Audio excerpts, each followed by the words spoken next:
आता सुद्धा भुजबळ साहेबांचं भाषण ते गेले तर बाहेर येतील, ते आल्याशिवाय राहणार नाहीत. फक्त एकांगी भाषण जर कोणाचं झालं असेल तर ते भुजबळ साहेबांचं झालं, नाव घेऊन सांगतो मी. जर शिवीगाळ मला होत असेल आणि सातत्याने माझ्यावर हल्ले होत असेल तर मी एकदा नाही, मी 100 वेळा बोलणार. कोणाकडे मागणी मागताय तुम्ही? मागणी कोणाकडे मागताय? तुम्ही सरकारमध्ये, आम्ही विरोधी पक्षामध्ये, आमच्याकडे मागणी मागताय. लोकांचे जे आहेत अशा प्रकारचे जे आहेत जीव घेणे जे आहेत हे प्रकार चाललेले आहेत ते थांबवले पाहिजे. ते माझं काम. आणि काय जरांगे पाटलांच्या त्या आंदोलनामध्ये पोलिसांना मार पडला, पोलिसांना मार पडला, पोलिसांना मार पडला. अरे त्याला कव्हर फायर म्हणतात, कव्हर फायर. ही कव्हर फायर आहे. पोलिसांना मार पडला नसेल असं माझं म्हणणं नाही. पहिली सुरुवात तुम्ही केली ती शोधा. सगळ्यांची भूमिका सारखी आहे. हे वातावरण कोण पेटवत आहे? कशा करता पेटवत आहे? याच्या पाठीवर हेतू काय आहे? आता सुद्धा भुजबळ साहेबांचं भाषण ते गेले तर बाहेर येतील, ते आल्याशिवाय राहणार नाहीत. फक्त एकांगी भाषण जर कोणाचं झालं असेल तर ते भुजबळ साहेबांचं झालं, नाव घेऊन सांगतो मी. एकांगी भाषण, तुलनात्मक भाषण. या समाजाला काय मिळालं, त्या समाजाला काय मिळालं, ह्यांना एवढं मिळालं, मग ह्यांना नाही मिळत, मग ह्यांना द्या. हे माझी मागणी आहे. कोणाकडे मागणी मागताय तुम्ही? मागणी कोणाकडे मागताय? तुम्ही सरकारमध्ये, आम्ही विरोधी पक्षामध्ये, आमच्याकडे मागणी मागताय. आमच्याकडे मागणी मागताय. अरे तुम्ही सरकारमध्ये आयुष्यभर जवळ तुम्ही सरकारमध्ये आहात का? हा पराभव कोणाचा आहे? इतक्या वर्षांतर ह्यांना हे मिळालं नाही, तितके वर्ष त्यांना कोणाला मिळालं. आम्ही तुमच्या बरोबर आहोत. काल सुद्धा पृथ्वीराज बाबांनी सांगितलं की चला आपण माननीय पंतप्रधानांच्याकडे सगळ्यांनी मिळून जाऊ. कोण नाही म्हणताय, पण त्यांचं कसं चाललं होतं? आम्हाला पाहिजे ते तुम्ही द्या आणि तुम्हाला पाहिजे ते तुम्हीच घ्या. हे कसं काय शक्य आहे? मंत्रिमंडळामध्ये तुम्ही मंत्रिमंडळाचे सदस्य आहात, सिनियर आहात, तुमच्या शब्दाला किती वजन आहे ते मला चांगलं माहिती आहे. इथं व्यक्तिगत विषय घेऊन आम्ही सभागृहाचा उपयोग करून घेणार आहोत का? सामुदायिक विषय मांडला पाहिजे, सामाजिक विषय मांडला पाहिजे, सर्वसमावेशक विषय मांडला पाहिजे. या सभागृहातून कुठल्याही प्रकारचा असा संदेश जाता कामा नये की व्यक्तिगत मी ह्या घटकाचा प्रतिनिधी आहे, तू त्या घटकाचा प्रतिनिधी आहेस, ह्याची बाजू ह्याने घेतला आणि त्याची बाजू त्याने घेतला. काय घडवायचं काय आहे? काय घडवायचं काय महाराष्ट्रामध्ये तुम्हाला? या महाराष्ट्रामध्ये 6 महिन्यापूर्वी कधी नव्हे त्या 9 जातीय दंगली झाल्या. त्याचं कुठे ते कनेक्शन नाही इथं? 9 जातीय दंगली झाल्या. ज्या शाहू महाराजांनी सामाजिक समतेचा धडा आणि सामाजिक समता म्हणजे काय असते त्या सगळ्या समाजाला जो न्याय दिला, त्या शाहू महाराजांच्या कोल्हापूरमध्ये सुद्धा जातीय दंगल होते. हे कधीच घडलं नव्हतं.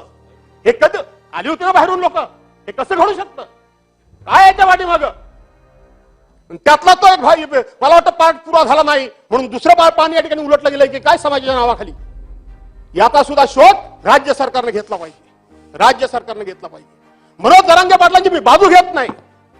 काल इथं अशोकराव चव्हाणांनी सांगितलं की त्यांच्या आयुष्यामध्ये 35 आंदोलनं त्यांनी केली. 35. आम्हाला वाटलं होतं काल परवाच्या ह्या सगळ्या प्रकारानंतर मनोज जरांगे पाटील तोपर्यंत आमच्यासारख्याला कोण होते माहितच नाही.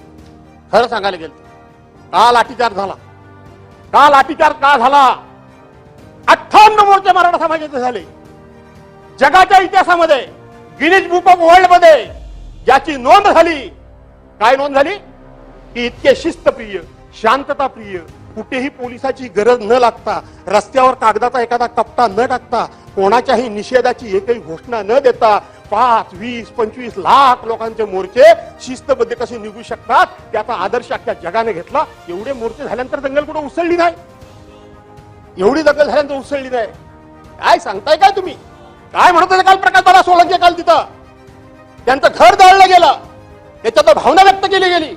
भुजबळ साहेब काय म्हणाले की आयरे माझ्या समोर बसला होता आणि मी एसपीला फोन केला की त्याच्या घरावरती चालत जातील. 5-6 तासानंतर त्याचं घर खराब झालं. तुम्ही मंत्री ना, 5-6 तासामध्ये एसपीने का दखल घेतली नाही? कोणाकडे बोट आहे तुमचं? आमच्याकडे. काल प्रकाश दादा सांगत होते, मीही ते टीव्हीत स्वतःहून बघितलंय.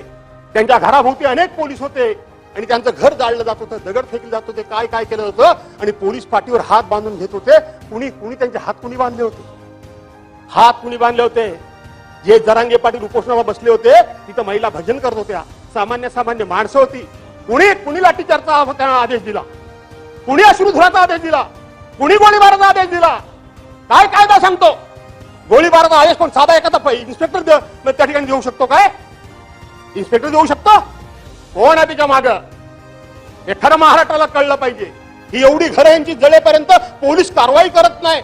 आणि काय जरांगे पाटलांच्या त्या आंदोलनामध्ये पोलिसांना मार पडला, पोलिसांना मार पडला, पोलिसांना मार पडला. अरे त्याला कव्हर फायर म्हणतात. कव्हर फायर ही कव्हर फायर आहे. पोलिसांना मार पडला नसेल असं माझं म्हणणं नाही.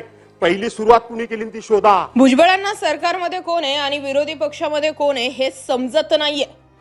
भुजबळ म्हणतायत या समाजाला तितकं मिळालं, त्या समाजाला इतकं मिळालं आणि आमची मागणी. अहो तुम्ही मागणी कुणाकडे करताय? तुम्ही स्वतःच सरकारमध्ये आहात आणि त्यामुळे तुम्ही सरकारमध्ये असूनच सरकारला अशा शब्दामध्ये भास्कर जाधवांनी अधिवेशनामध्ये एकाकी खिंड लढवत भुजबळांचा पार पाणउताराच केल्याचं दिसून आलं.